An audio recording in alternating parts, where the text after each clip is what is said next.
Hello and welcome to Stork'd, the podcast in which we talk about all things family and family building. I'm your host, Julia. I'm a solo mom by choice, and I love talking about families, especially the way they come together and evolve. And that's what we're going to talk about today. Today, I have Brittany Ross with me. Brittany is an actress and a stand-up comedian, and she is a hoot, guys. I just love her stuff. And today we're going to talk about the identity shift that happens when you become a parent. We've been talking about identity a lot in this season. It's just been coming up in all of the episodes, the way in which our family lives evolve and shift, and the way in which we change as a result. And Brittany has a story to share about becoming a parent and her journey into motherhood and feeling a sense of anxiety, maybe ambivalence, and definitely fear around that transition, in part because she felt this loss of identity. How do I get to be me when I'm also pregnant? How do I get to be me when I'm also a mom? And then when she admitted this ambivalence or this fear out loud, people kind of judged her and she got shamed for it. What she's really talking about is, how do I carve out space for the entire spectrum of who I am? I am a comic. I am an actress. I am a wife. I am a mother. I am a daughter. I am somebody who is unique and complex. And when we become parents, sometimes we're reduced to a single identity, mom. So this is a really great episode for any of us who are struggling with that identity, that sense of self. Brittany is now exploring that sense of self, that sense of identity, again with her second pregnancy. I love this episode. I love how raw and real and honest Brittany is with the things that sometimes people don't want to hear from mothers, which is that we love being moms, but we want to be ourselves too. If you love this episode as much as I do, please share it with a friend, like, subscribe, and don't forget to sign up for the Stork'd newsletter. It's called Let's Start a Family on Substack, and we talk about all things family building in real time. And don't forget to check out Brittany's comedic body of work. She's on Instagram. She's on social media. You can find her doing stand-up comedy shows in LA. She's amazing. Here is Brittany. Awesome. Brittany, thank you so much for joining Stork'd, the podcast, where we explore all the ways to build and define your family life. Can you give us a quick overview of who you are? Hi, well, thanks for having me. I'm Brittany Ross, and I am an actress. I'm a stand-up comedian. I'm a writer, and I live in Los Angeles. I have a 4-year-old daughter. I'm also pregnant with a boy currently. Well, I'm Brittany Ross. Thanks for having me. I am a mom. I have a 4-year-old. I'm also a daughter. I'm pregnant with a son. And I am an actress. I'm a stand-up comedian. I'm a writer.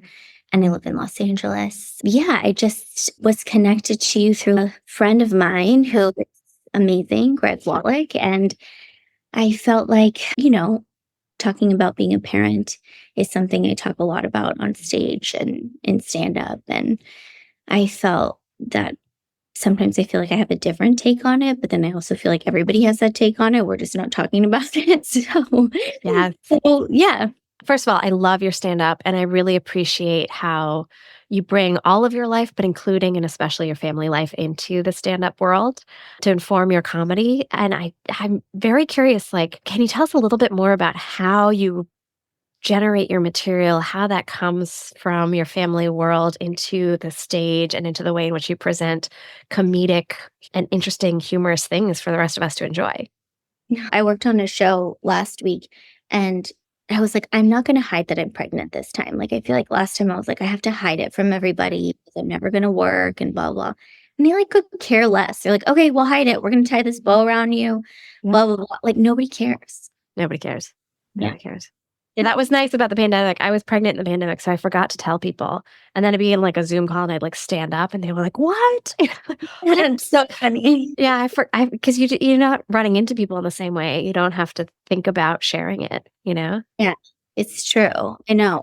Well, my husband jokes that my daughter's just writing my special for me because she says things to me all the time that are insane. I'm the unpreferred parent in my house, which is so challenging and feels like a knife is being jabbed through your heart all the time. And the only way to feel better about it is to talk about it on stage and hear people laugh and be like, I see you. I see that you're going through that. So it's a bit of like, it's pretty therapeutic to talk about it on stage because I'd rather be doing that than just crying in the bathroom about it. Yeah. And what does an unpreferred parent mean? Or how does that show up in your relationship with your daughter?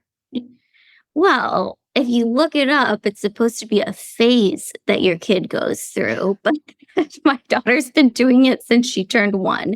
Like she was my stalker until she turned 1. And then it was like night and day, like hardcore switched on us. We were on a flight. My husband's family is in Switzerland, and during the pandemic, they couldn't come into the country. So we went there for a month because they hadn't met her and she was almost a year. And we're like, this is crazy. Like, it was really sad for my husband that his family hadn't met his daughter and she was changing so much. And so, like, okay, we're going to go. So we go. And on the flight, all of a sudden, she just like turned on me as if every time I looked at her, she would start screaming. And so, and then I had to just kind of do nothing. So I feel like all the people on the plane either thought I was an abusive parent or an absentee parent because my husband had to do the whole 11-hour flight by himself.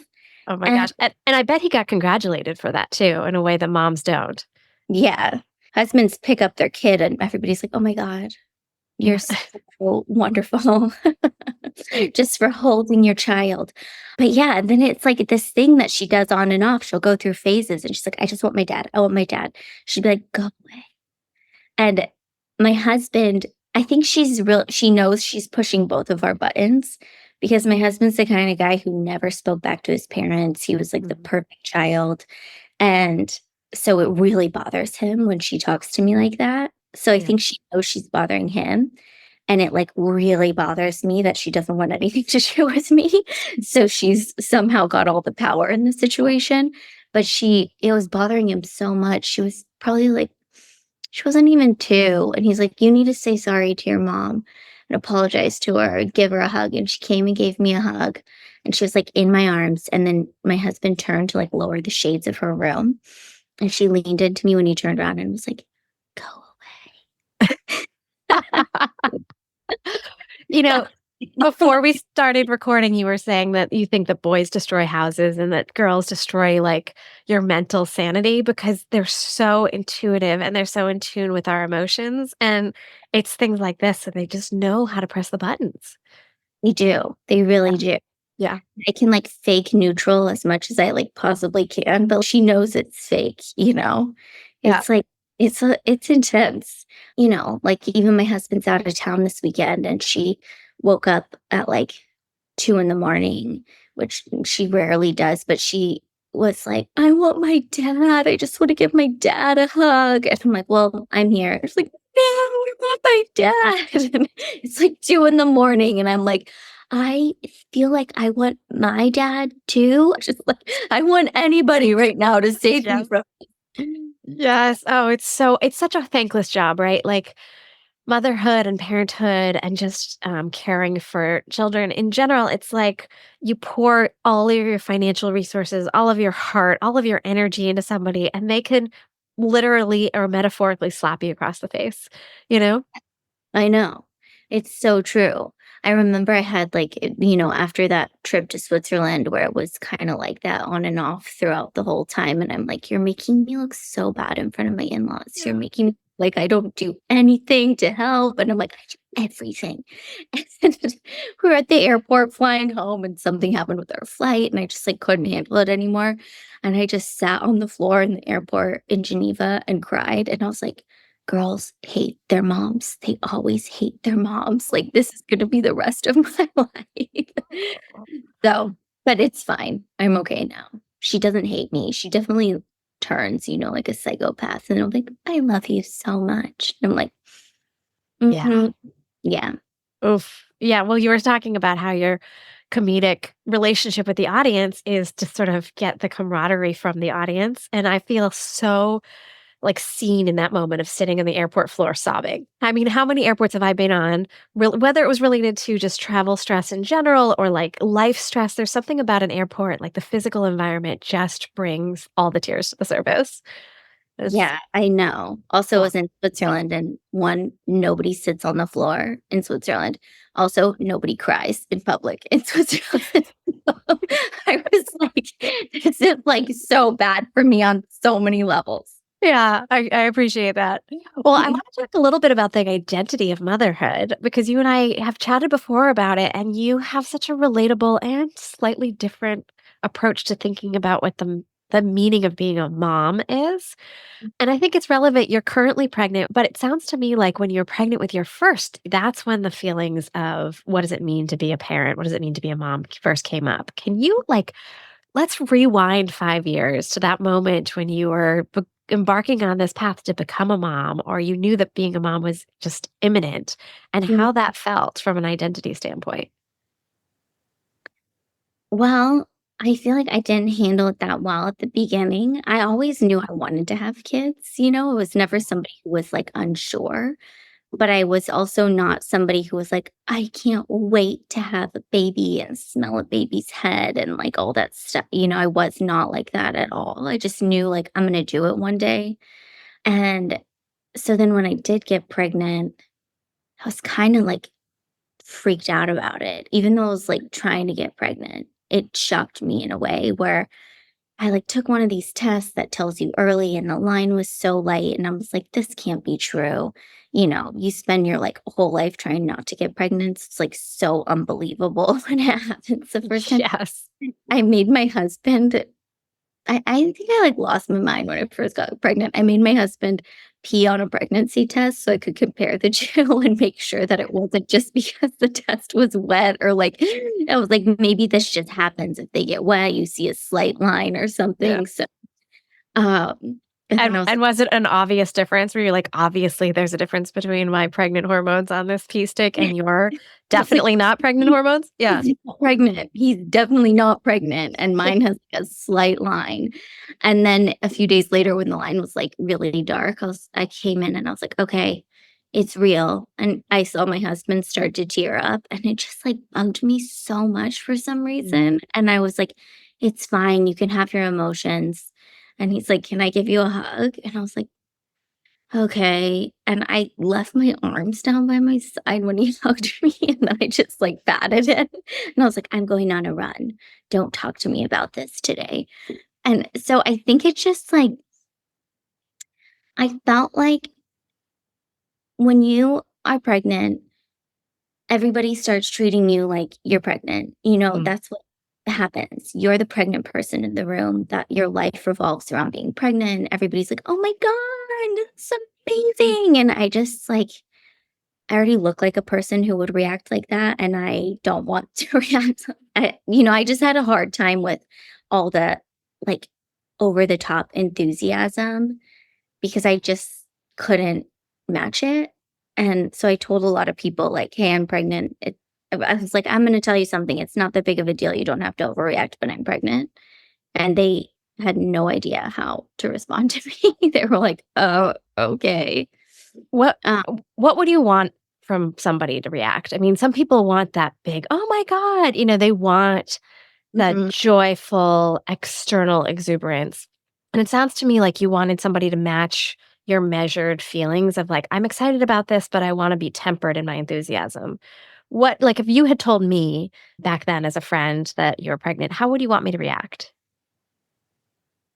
I guess in a way where it's like, that's one thing about you, but there's a lot of other things about you still too. I felt like it was erasing me from the equation, and that's all there was to it. So I think of a way in a way that's just like, "Oh, wow, that's great. How do you feel about it? Like, do you feel good about it? Do you feel freaked out about it?" Like, you know, in a more grounded way, because I'm happy that I have a kid for sure, and I was happy that I was pregnant, but I was still freaked out. I was like, "I'm losing myself," you know? Yeah, I think it's that fear of like, here's this thing I've always wanted, but what does that mean for me as a person? What does that mean for my identity, for my relationships, for how I show up in the world? And I Mhm. think so many of us grapple with this identity crisis post delivery or once you have a baby in your arms, however they get into your arms, of like, who am I now? I know I definitely did. But it sounds like you had that moment from the second you got pregnant. Is that fair? Yeah, I think so. And, my mom has 3 daughters, and all she ever wanted to be was a mom. Like, she knew that her whole life, and so she was just, like, so excited for us, me and my sister, when we became moms, and, like, that bothered me because I was like, "There's other things about me. Like, Yeah. I'm more than just this. Like, it doesn't mean it's the only thing Yeah. we talk about now," and I think that while I was pregnant, I kind of felt like that. And then weirdly, the second I had her, I was very much like, I don't know what's gonna happen when I have her. Like, I don't know how I'm gonna feel. Everybody was like, "Are you so excited to meet her?" Yeah. And I didn't really know what to be excited for if you've never done it Yeah. before. I was like, "Yeah, I guess," but I felt a little apathetic. And then the second she came out, I was, like, obsessed with her and blissed out of my mind, and I thought everybody was amazing. Life was, like, so beautiful. I was, like, on a manic high, I feel like, for a few months where my mom would call and I'd answer and be like, "I love that my mom calls me all the time." Like, I just was like, I thought everybody was amazing. Yeah. I'm never gonna be able to do comedy anymore. I have no edge. I'm not mean anymore. I guess I'm just gonna be like a mom blogger now or something. And I was freaking out about that, but then I also realized, like, as I kinda came back to myself, like, I love being a mom. I love my daughter so much.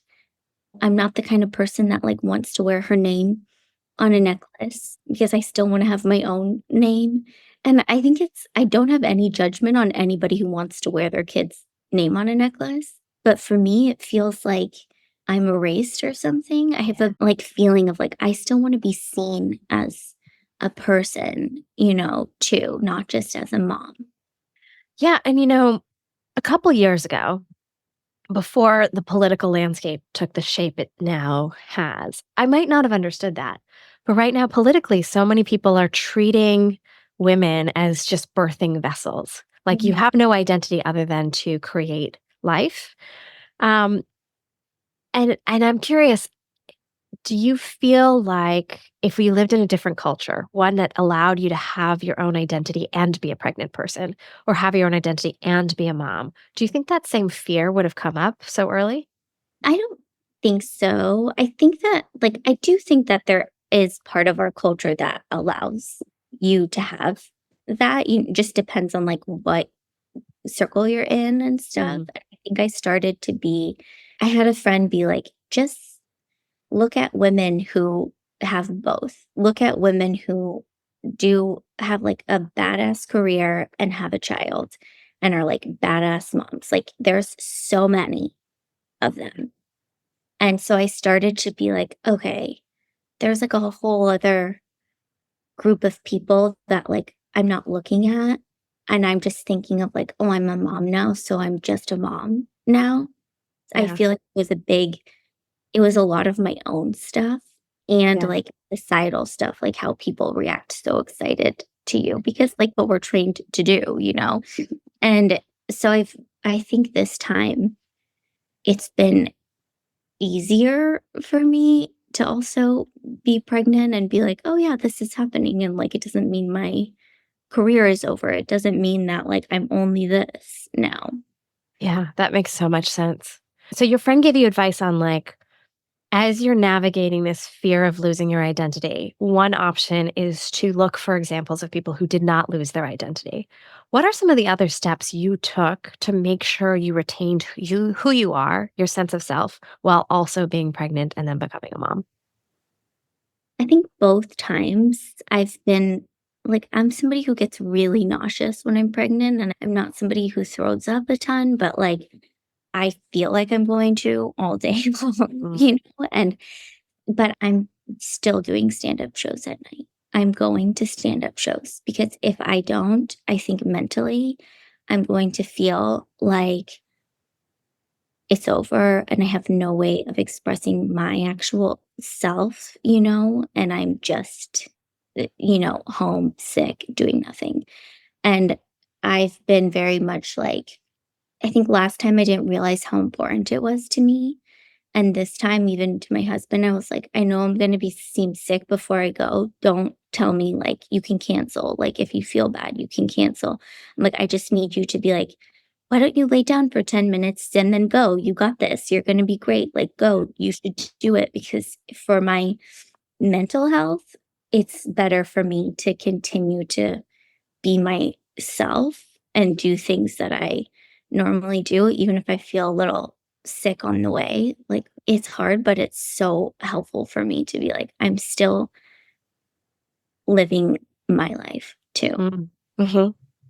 And what about after the baby arrives when you've got all those, you talked about this being like almost high on motherhood, being in love so much and so enraptured with her that you were subsumed by her. And I had the same experience where just for a period of time, very long period of time, there was nothing outside the bubble of my son. There was just nothing. And then I felt like I had to climb back into a sense of self, like start pulling back the layers of the bubble and find myself again. Did you have that experience at all?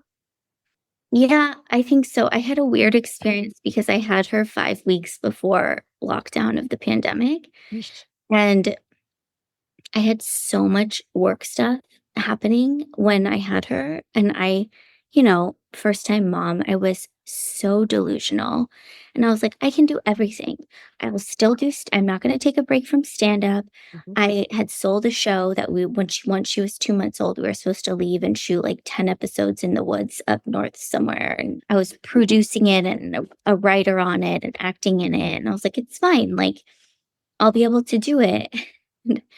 I remember having her and being like, I don't even want to open my computer right now. Like, what if I never want to work again? I'm obsessed with her. Like, and my mom would be like, well, maybe wait until she's 3 weeks old and then check in with yourself because it was like so early that I was like, why can't I get myself to sit down and do like, I have no interest. I just want to stare at her all day and like watch her like do anything. And I started to have to do some stuff. Like I had a big table read for this show. I think she was 5 weeks old. And then like a few days later, the world shut down. Hmm. And I remember being like, I have to take an Uber because I still need more time to finish working on like what I'm supposed to be working on before I get there. And feeling a little like, oh, like what am I doing? And Yeah. I got to the table read, which is like, this was like something I'd worked my whole career to happen. And nobody asked me about my kid. And I mean, half of the people didn't know that I had just had a baby, and or like most, maybe 5 people knew, but the fact that nobody was asking me about it was making me so mad. And I was like, all I want is for people to talk to me about my baby. And when I was pregnant, I was like, all I want is for people to talk to me about work stuff and not my baby. So, Yeah, that strikes me as such an interesting dichotomy because on one hand, you're saying, don't react big, identify or like see me for who I am and mhm, not just a future mom. And then another time you're saying, but what about my baby? What about my baby? And so I think that's that thing that you're talking about of being fully seen for all the facets of who you are and not just your work self and not just your pregnant self and not just your mom self, but like truly you want the world to acknowledge everything, you know? yeah, Yeah. totally. It's like you don't have to be one thing or the other. And I think I was really in the mindset of like, I have to be one thing. I'm one thing or the other to everybody. Yeah. And then the world shut down and I was like forced to pause, which I Yeah. think really disappointing, but then also like such a blessing. I probably would have had a mental breakdown if I kept doing everything I thought I could do. And we kind of were like in this bubble and like I was working from home and like I figured out how to like work again in a way that made sense to me. And I remember I went to like, she was probably like a year and a half or something. And I had like seen friends and we had like a little bubble of people and I saw people and I like talked to people for work on Zoom and like did all the stuff. But I went to this like woman's dinner with a lot of like entertainment women. And I all of a sudden was like, oh, here I am. Like, I can talk to people. Like, I'm also a person. And like, I'm both things and I'm here and I'm talking to people. And I forgot, like, I can talk to people and like, I can have conversations with people. And it felt so, I think after you have a kid, at least for me, I don't know if it was like this for you. I had so many moments where I was like, now I feel back to myself. Like this Yeah. feels like I'm in my body, I'm back to myself. And then 6 months pass and you're like, oh no, no, now I feel back to myself. And Yes. you made it back to yourself and then it keeps hitting you again. And you're like, oh yeah. And it was just really eye-opening. I think that's the first time where I was like, I'm out in the world without my kid, but I'm here as like somebody who has a job and somebody who is a mom. Yeah. It reminds me of going to the optometrist? I don't know how to say that word. But, you're like, "Oh, yeah, I can see great." Like, I'm totally accustomed to the way in which my eyes work. And then they put the filter on, you're like, "Oh, wow, that's much better. I can see so clearly now." And they put another filter, and you're like, "Wait, that's even clearer." And it just gets better and better and better until they find the right prescription for you. And then it, like, flips to that point where you go back and like, "Oh, that's fuzzy again." And parenting for me, a lot of it actually was hormonal. It was related to breastfeeding. It was like the more I stopped breastfeeding, the more I felt this physical and emotional coming back into myself. It Yeah, was just what you said, where it was, now I feel like me. Now I really feel like me. Now I truly feel like me. Yeah. totally. Yeah. And I feel like it's something interesting is like my daughter is 4, so she'll be 4.5 when this kid is born. And I feel like I waited to a point where I was felt so back to myself that it's a weird thing to think that I'm like going back into that Yeah. again. Cause Was if it I would, intentional? Did you want to get all the way back to yourself before having another? Or do you wish you had stayed somewhat in the fog so that it wasn't as jarring to get back into new motherhood? I think I'm glad that I did it this way because hopefully I have like a better grip on it this time. But there are points where I'm like, oh, I should have just done this when I was like, still in it. But I like really was not ready to do it. Like the idea of it was like making me, I knew I wanted a second kid, but I just did not feel, I think I had a pandemic and then I was like, I want to be fully myself again. And like it took a while because like the world came back and coming out of that was like weird for me because I also was like, had to separate what if it was like being a new mom and what if it was like the pandemic? And I think that it took me a lot longer to realize what we all went through with the pandemic because I was a bit like in a whole thing anyways. Yeah. And then just had like all this grief about the pandemic way later. And then I was like, well, I want to work. I need to work. Like, I want to work. And like, work is just starting again. I don't want to be pregnant again and not be able to work. And then I kind of felt ready. And then we had a strike. And I was like, I want to work. I need to have a career too. And the funny thing is, like, both times I've been pregnant, more things have happened for me in my career than like when I'm not pregnant. Isn't that interesting? Yeah. It's like sometimes the universe just says, okay, it's a fertile time, literally and metaphorically, and it's all going to just sort of unfold. Yeah. So fun. Yeah. Well, so we started the conversation by saying, you were struggling with the expectations around joy and enthusiasm around new parenthood and feeling like a sense of lost identity and how you were going to navigate that. If somebody were listening to this and they're saying, oh, everyone expects me to have a certain emotional reaction, or everyone expects me to feel a certain way, what advice do you have for them? I think that you can feel however you want to feel about it and nothing is wrong.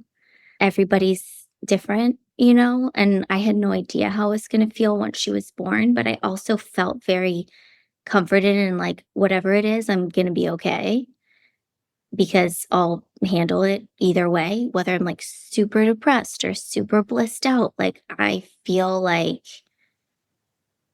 it either way is okay.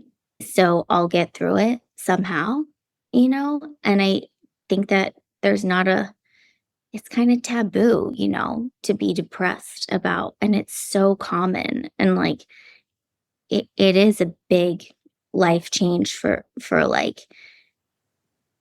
the second you get pregnant. It's like a huge shift of everything. And I feel like this time I've been a little bit more, I think I know what's happening to me more, where I'm able to just be pretty honest and be like, yeah, like I'm happy about it, but I'm also still a person. So like still like I'm still here as a person and that matters to me too. So please treat me as a person, not as a pregnant lady mom. Even with my mom this time, I was like, please don't ask me every morning how I'm feeling. If I'm not feeling well, I'll tell you. But like, I don't want that to be the first text that I get. Like, how are you feeling? Like, like, I need you to ask me other things if you want to talk to me. Did she understand that? Yeah, she did. She did.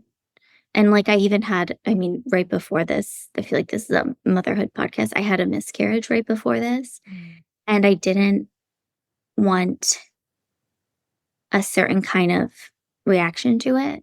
So I told my sister, I was like, tell our mom and our stepdad, you can tell them, and all they're allowed to text me is one heart emoji. That's it. And so they just texted me one heart emoji. And I was like, when I'm ready to talk to them, I will, but I don't want, like, there are certain things I don't want from people right now. Mm-hmm. That's really heavy. It can be really hard to show up for people when they have had a loss, like a miscarriage. It can be hard to know what to say, how to be supportive, how not to be intrusive. What did you find helpful or nourishing at that time? I think I'm somebody who's pretty open, you know, like I'm kind of like I'll say everything almost. So I think there were certain friends that I could like talk it through with, but weirdly, I mentally, I think I was, I mean, this sounds horrible, but I was so relieved when I had a miscarriage because one was like incredibly sick. And I think I had blacked out all of that part of my pregnancy with my daughter because once she was born, I was so blissed out. And I was so sick. And I was kind of like, I need to do this now because I want her to have a sibling. So I was like, I'm doing this for her. And then she'd be like, I just want my dad. I was like, "No, I'm doing this for her. She doesn't even know what I'm doing for her. And I'm like dying over here. And I was kind of seeing my therapist like here and there, but I wasn't like in regular therapy. And I felt like I felt like I got really depressed. I was like, I'm gone. My life is over. I'm so sick. I'm having a really hard time focusing on like working my computer, looking at my computer makes me nauseous. And I felt like I was in like a rabbit hole of despair that I was worried I wouldn't be able to get out of. And with my daughter, I was sick for like 25 weeks. So I think the first time when I was sick, you're like, oh, maybe this will clear up next week. Maybe this will clear up next week. But I was sick, being like, okay, so I have like 19 more weeks of this. Like, how am I going to do this? And I also kind of felt like something was wrong. Yeah. Like, I felt like something was off. And I was not surprised at all to find out I had miscarried. And I was really relieved to get, you know, like I got a DNC and I was like, I can't wait for that. I can't wait for that. Like, I'm so relieved. And I felt really guilty about that. Yeah. But then the second I had it, it was like, I was all of a sudden, you know, when you're pregnant, you have a baby, you're still in a hormonal state. You don't realize like the huge shift of hormones happening in your body. Yeah. But after I had a DNC, it was like, whoa, I'm totally back. Like the sun feels so bright. Like I have no fog in my head. Like I can pick my daughter up. Like she feels 20 pounds lighter. And I was, it was crazy to be like, whoa, that the hormones of pregnancy are so extreme to see it from like Friday night to Saturday morning. Like the shift was just like insane to me. So I don't know, like this is so long winded, but I feel like I really sat with the idea of like, maybe I don't want to have a second kid. Mm. Like, that's okay if I can't do this again, you know? And What made you decide you've had two rough pregnancies? a hard miscarriage, and you're at a stage where your daughter is not appreciating everything that you do for her. What made you say, "You know what? Yeah, let's jump into this again?" I think I really like sat with the idea of like maybe we'll have one kid. And my husband was very like, he's always been like, everything is up to you. Like, I would like a second kid. I don't want a second kid if you don't want a second kid, you know? So I knew he would be totally fine either way. He's like, it's up to you. And then I remember he sent me some videos of our daughter at like some party, and I was like, it's so cool to watch people become people. And I was like, I think I would like to see another person turn into a person, and not just for my daughter to have a sibling. Like I was doing all this weird stuff before the first when I had the miscarriage before, where I was like, I want this kid to be exactly like my daughter. So I have to do everything I did the same that I did with her, like very weird superstitious stuff almost. And then I was like, wait, I want to see like a totally new person be a person. And I kind of found like my own reason for doing it, not for everybody else. And then I was like, I need to get a really good team of people. Like I found an amazing osteopath who like helped a lot with my nausea. I like got on an anti-nausea medicine right away. It was like I need to go to therapy every week while I'm pregnant. And I just was like, I'm gonna spend this time while I'm healing to like put a good team into place for myself, because now I remember how hard it is for me, and I want to, like, at least try to make it easier for myself. So, it's been a lot better this time. Yeah, it sounds like you're doing a lot with intention in a way that's a little different from the last ones. And it's Mhm. interesting too, when I'm not gonna say this is always the case, but sometimes when a pregnancy is failing before the doctors recognize it, before, it shows up that there's no heart in an ultrasound or that the whatever's happening, sometimes intuitively, you just know it's not viable, it's not there. I've had that experience too with a miscarriage where I was just like, something's not right about this. And so it's very hard to get excited about something that like your animal instinct brain says, something's wrong. Um, Yeah. Yeah, totally. Like, even the night before I went for my ultrasound, I remember being so sick, and I was like, "Maybe if I just talk to this thing inside of me," and I was like, maybe I could be like, "We can do this," and then I was like, "What am I doing?" I said out loud to myself, like, "What am I doing? There's probably nothing in there anyways." mm, Then I had a blighted ovum where there was, like, no fetus, which I feel, like, grateful for because I didn't hear the heartbeat and so like, yet or anything, so it was, like, a lot easier to digest than other cases, but I just, like, wasn't surprised when she told me at all. I was like, "Yeah." Like, I felt like my doctor was more surprised than I was. mm. And isn't it interesting how there are ways that we're supposed to react? We're supposed to show external bubbly joy around being pregnant, and we're supposed to show external grief and like being wrecked by a miscarriage. And in fact, human emotions are so much more nuanced and complicated than that. There's really no way that you can show up in a way that is prototypical. Does that make sense? Yeah. That's why Yeah. just everybody's gonna experience it differently, and whatever you're doing is right for yourself, you know? Yeah. And I really appreciate your story for so many levels. One, the honesty of saying, I've got these emotions that may not be what other people feel or may not be the way I was expected to feel, but they're true for me. So that owning your truth piece is so important as we listen to stories like yours and interpret how they feel for us in our own journeys. And the second thing I love is just how intentional you are as a parent. Like your uncertainty about being pregnant and losing your identity has nothing to do with how good a parent you are, has nothing to do with how much you love your daughter. It has everything to do with how you feel about yourself. And I think that's really important for people to hear because if you don't seem joyful, like, oh my gosh, I'm having a baby, that does not mean you're a bad parent or unloving or unlovable, I Yeah, think. Yeah. totally.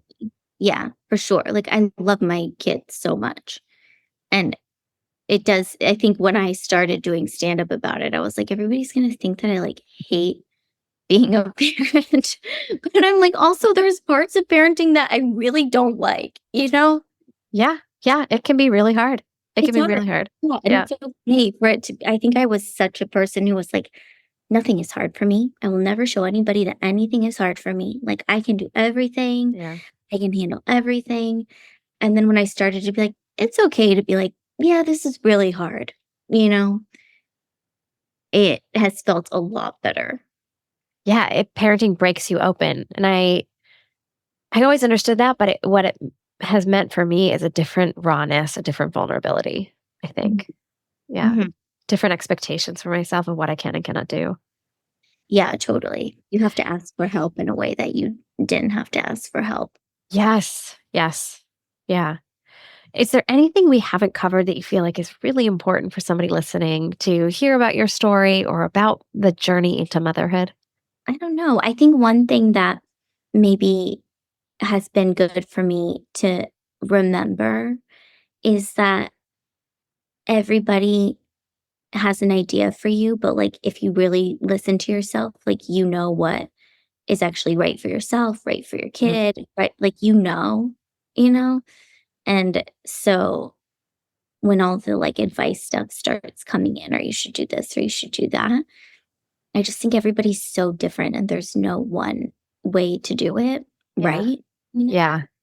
So We like to give a lot of judgment around things like how are you feeding your kid? How is your child being put to sleep at night? How are you communicating, not discipline, but steering them in the right direction? And it's nobody's business but yours to some extent.